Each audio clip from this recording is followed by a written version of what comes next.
guys, for today's video gagawa tayo ng organic fertilizer. Kailangan natin ng 600 ml ng pinahugasan ng isda. And then 65 ml ng natural honey. And 3 pirasong Yakult, or pwede din kayong gumamit ng yogurt. Let's start!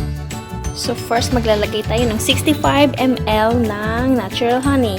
So gagamit tayo nitong 50 ml na teaspoon kasi wala tayong measuring cup. So, limang ganito.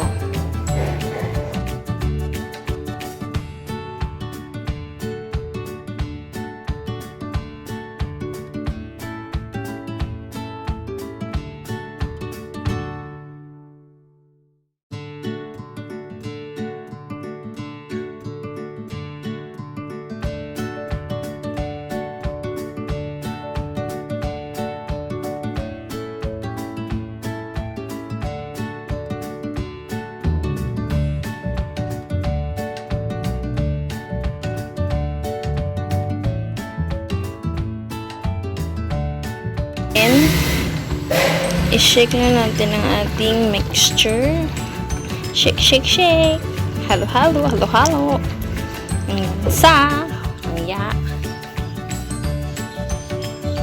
And next naman, ilalagay natin ang ating Yakult. So, ito na yung ready natin binuksan.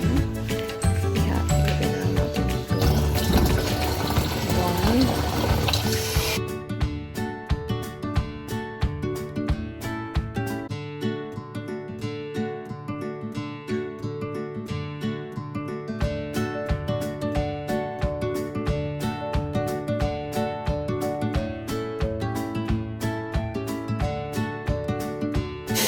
Siya.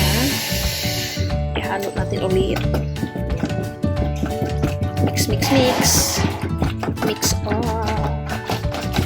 Yan. And then, tatakpan natin ang bote na yan.